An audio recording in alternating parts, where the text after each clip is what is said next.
Hello, HP Meso, and welcome to your deck review. For those of you joining us for the first time on YouTube, this is a series where I, Maldhound, will calmly and politely check out your commander deck's PP. Your PP being your premise and your practicum. Your premise is the idea behind your deck, it's what you hope it will do. Your practicum is what it actually does. So we're going to spend a few minutes talking about this person's premise, whether or not their idea works, or if they will have to make some type of compromise. And then we'll check out the practicum, what we can do to better support that idea or that massaged idea. So for this one, the idea is I'd like the deck to be able to, we said to be able to 4 times. I'd like the deck to be able to win through either big combat or through big burn effects while not leaning too heavy on one or the other. We're stopping there. We have immediately gone wrong. 99 card singleton, like Commander as a format, Magic as a game, just generally doesn't work like that. You can build commander decks to do multiple things. That's very, very possible. It's generally easier to do the more access you have to card draw, the more access you have to mana. Like the kings and queen, the regents of being able to do whatever the fuck they want to do is Simic, because they can make so much mana and draw so much cards, they can spend it on whatever. It gets harder and harder as you become more narrow, but in general, commander decks do not work well when they are built to 50-50 a strategy. If you want to have multiple strategies, it's very possible to do like 80-20, 80-10-10, but overwhelmingly, you must pick a primary lane and dedicate to that primary lane. And then the extra stuff that we do that's different can lean on, if there are existing support structures for whatever your 80% is, and it's like, oh, this is a natural slot in. It's like 1 or 2 cards, and they work really well with what I'm already doing, and they don't need their own additional support. That's how we get a thing where it's like, well, my main thing is this, but sometimes on the weekends, I set off a nuclear bomb. That's awesome. That's what we do. Trying to do 50-50 is the quickest way to guarantee your commander deck does neither of those things consistently. And the complaint we currently have is I'll occasionally be able to get a Voltron kill with Embercleave, but after that, Ifrit will never be allowed to hit them again. That's because we have too much stuff that's dedicated to burn to do the big damage strat, and we can't do the burn enough because we have too much big damage shit. Like, how are we... Dog, what the fuck is happening? Obsidian no, okay, so this has to get cut immediately. But it's like, oh yeah, how am I supposed to do my burn strategy? I drew a trample enabler. How am I supposed to do my burn spellslinger strategy? I played a tutu, or I played a creature buff. I played aggravated assault. This does nothing for burn. Like, we have too many things that just totally don't help the other strategy. So for half of your deck, you're like, okay, great. And then for half of your deck, you're like, this is a completely dead draw that doesn't do anything for me. So I would pick whether you like burn or damage more, and I would make that 80, and you can make the other one 20. Like, some great things that will work for both: the damage doublers and damage triplers. Like, hell yeah. That will work for burn just as well as it will work for I beat you. Like Terror of the Peaks, that's great because it's a big creature. We can have do damage, and it will translate some of our other creatures into burn. Repercussion is a foolish card, but it is very funny, so you're good there. But like Obsidian Fireheart, this is dog shit. I think the only reason it's probably in the deck is because it has high devotion, and we're trying to get high devotion to red, but it's a 4-mana 4/4. We can do infinitely better. This could be ramp. This could be a thing that could copy one of our big good creatures. It is, yeah, like this is just a really far reach to me. Mox Opal seems crazy, dog. Don't do that. Crystal Chime seems crazy, dog. Don't do that. I think Fanatic of Mogus is another really good overlap, though. This is like, we already care about having devotion to red, and it will do burn damage for us. Great. And then if we can do like the copying, I think the copying section is actually the best example of why this is a problem. Because we have Reverberate, which for like all of our big damage guys do fucking nothing. And we have Ortheon, which for our big instants and sorceries does fucking nothing. And so we have half of the deck just refusing to shake hands with the other half of the deck. So for my money, I would be going big damage. I would be trying to play stuff with good devotion to red and then beating people down with it. So the cards I would cut to effectuate that: Reverberate, Emeritus of Conflict, Chandra's Phoenix, Mox Opal, Crystal Chimes, Obsidian Fireheart, Grape Shot. Like Soul Immolation we can rock with. This is another one where it's like, okay, it's a one-sided board wipe, so bare minimum we're okay with it just as interaction. And then if we have a damage doubler or damage tripler already in play, then it becomes a really good burn piece. That's like, we don't need setup that is different from the setup we were already doing. That is how you should try to organize these things and figure out what can I keep, what can I not keep. Versus like Grape Shot, we need way different setup. We need like infinity different setup than the setup we're doing. Because like doubling the damage of Grape Shot is fine, but Grape Shot's not going to look good until we take a big storm turn. You know who doesn't give a fuck about us taking a big storm turn? Lelia. She wants to hit a bitch. The storm turn for Lelia is I take multiple combats. And like same goes for Archetype of Aggression. What does this man, what singular fuck could this man give about having a storm count of 5? So I would be no more Grape Shot, no more Electro Dominance, no more Jaya's Immolating Inferno. Maybe you might be able to keep this one. I just don't think you make mana like that, boss. Like I think you make a decent amount of mana. I don't think you make crazy mana. No Lightning Bolt. You could try Ryusei. I think there's definitely a better option than Ryusei, but you could try Ryusei. Soul Guide Lantern's crazy, but if you've been hurt by a Reanimator player, I will give you a phone number, the lawyer you can contact. Last Agni Kai is crazy, but at least it's removal. Stormout Script is crazy. You have been hurt by a Reanimator player, definitely. Then these two cards are decent interaction. I don't love Mox Amber. I don't even love Jeska's Will for this deck. What fucking land are we looking for? Is it Valakut? You stop. You stop now. You stop. No.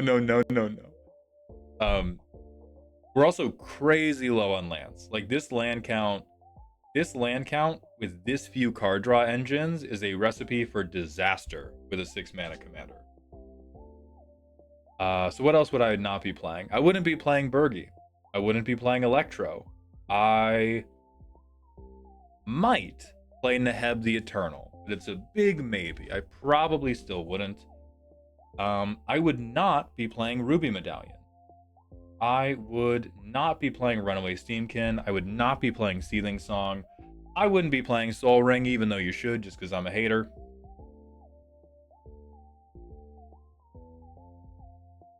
I might play Sunset Strike Master. But the type of ramp we want to be able to make red pips, which is going to hem us in pretty aggressively. But that will also like just open up so many slots that you can now run the card draw, run the threatening creatures, run the interaction to just have a better time overall. Like even just in our sideboard, like Chainsaw is great. Chainsaw is great. You get a big threatening guy, you blow up a mana dork early on, hell yeah, type shit. Combustible Gear Hulk is great. This is another good overlap between the two strategies. Like you could cause burn damage or you will draw cards, but you will definitely have a big threatening creature. And that's what we have to present over and over and over. Maybe board's crazy. Maybe board's crazy. I think what you should do is split this into 2 decks, and you should have one deck, a version of this deck that is 80% burn, and a version of this deck that is 80% I play creatures and they hit you. I think the I play creatures and they hit you deck is going to work a fair bit better than the burn deck, because Clive is not amazing at the burn strategy. Um, but it could work if you hit the right combo pieces off of this. It's like if we go into playtest, okay, I have 2 lands. I can move some stuff around, and I have one of my favorite cards, and I have a damage doubler. So I'll try to see what we can do here. Land pass, land, ramp that does nothing because we have no legendary creature. I demand answers, repercussion, goodbye, draw 2 cards. Great.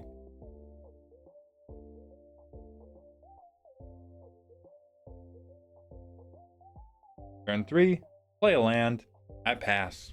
Turn 4, play a land, I play Ortheon. Now Mox Amber is online, so it's been 4 turns of pretty clear nothing. Turn 5, I don't want to play Clive because my devotion's not very high. Play Twin Flame Tyrant. Can use the Mox Amber to play Soul Guide Lantern. Cool. And now, like, what I imagine would be really fun is if we had the ramp to do the 9 mana ability on Ortheon. My people who are not Ortheon enjoyers, the 9 mana ability on Ortheon allows you to make 5 goddamn copies of a guy. Ooh. We make 5 copies of Twin Flame Tyrant. We have 6 total copies of Twin Flame Tyrant. They can all swing. Oh. And so, like, the mana rocks that can help us do that. I think you could get away with a few of the, like, Thrawn Dynamos and Worn Power Stones of the world, because we do have a lot of pips, but we're not trying to cast multiple spells with a lot of pips per turn, so we can probably skate with, like, I have 3 to 4 mountains, I have a mana rock, aces. Some very, very good ones are like Gilded Lotus, because this can float mana in the colors we need. There is Nyx Lotus, which will synergize with us having high devotion to a color, but like 5's not even the dream here. The dream here is I pump 9 mana into Ortheon, I swing 2 Twin Flame Tyrants at each person. That's 6, that gets doubled 6 times. They all die. They all die. That's it. And then we've had a very fun time and we've burnt the house down, proverbially, but we didn't cast any burn spells. And let's say that doesn't work. We play Clive, we play Soul Immolation, we say go. And so the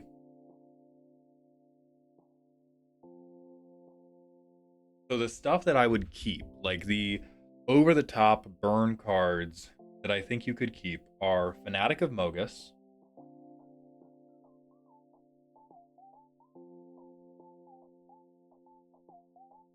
kind of Fear of Burning Alive. What I like more than Fear of Burning Alive is Overlord of the Boiler Bilges.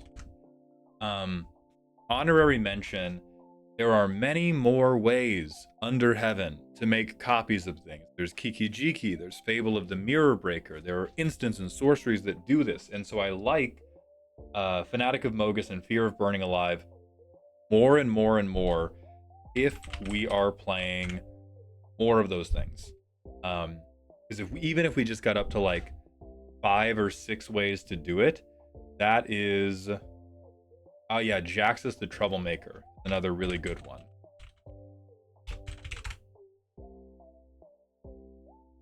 Ooh, Calamity Galloping Inferno, also great.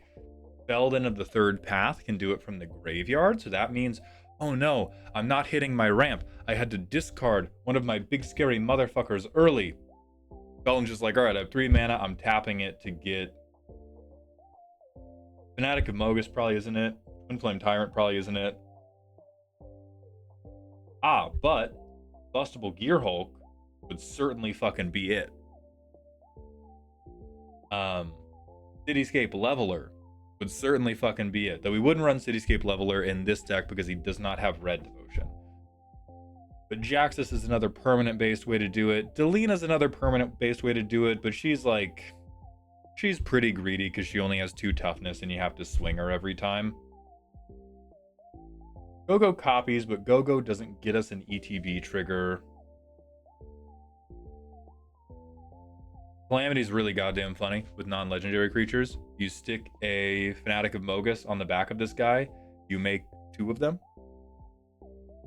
Like there's so many ways to be fun and incidentally do burn, but you can't do spell slinger burn layered on top of this like creature hits you strategy. I would also go up on lands at least by 1 or 2. Underworld Breach is insane copium. I like, yeah, it is a red card and it is a game changer. That is true. We super don't need it. We super don't need it, and I think the reason we have it in the deck right now is to try to cobble together some sort of grape shot turn, and you should just not be trying to cobble together a grape shot turn in the same deck that is trying to cobble together a big Ortheon turn. Other card draw that we could run. It's going to be a little bit of a toughie. Red is not phenomenal at that. And I don't want to hand you too much exile draw because we will exile all of our fun threats when we're on such low land count. Although, a good one. Bonehorde Dracosaur. He is 1/3 the price of Underworld Breach, and he will do more for this deck than Underworld Breach ever will. What other...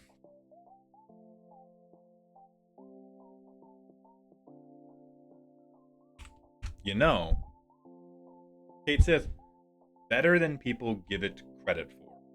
Try one, and we get to exile something, and we get to pump something. That can push some damage relatively quickly if you get a doubler involved. Very nice. Only has 1 point of red devotion, which kind of hurts it. But that is what I would be building up. I would be cutting 80% of my Spellslinger burn stuff, and I would be getting ramp support, I would be getting card draw support, I would be getting better creature threats to toss into the creature soup, and then I would keep Mogus burning alive. I would put in Overlord of the Boiler Bilges. I think I pulled him up already. I know I said his name already. But he also throws around damage, and you can direct it, which makes it better when you're trying to politic.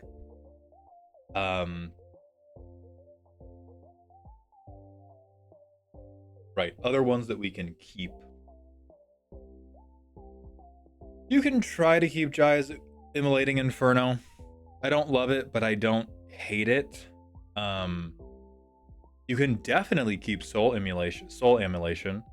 You can definitely keep Nibelheim of Flame. Like, those slot right in immediately. But I think really the place we're getting hit the hardest is our mana support being halfway in between. Do I need this mana for 1 turn right now, or do I need this mana forever to keep casting my big scary creatures? And that is where we have to be the most committed to one of these 2 plans. And I think the plan you should commit to is, I need this mana forever. This mana is going to cast Combustible Gearhulk, which will draw me cards. It's going to cast Bonehorde Dracosaur, which will make me creatures and draw me cards. It will cast my commander, who will get me a new hand.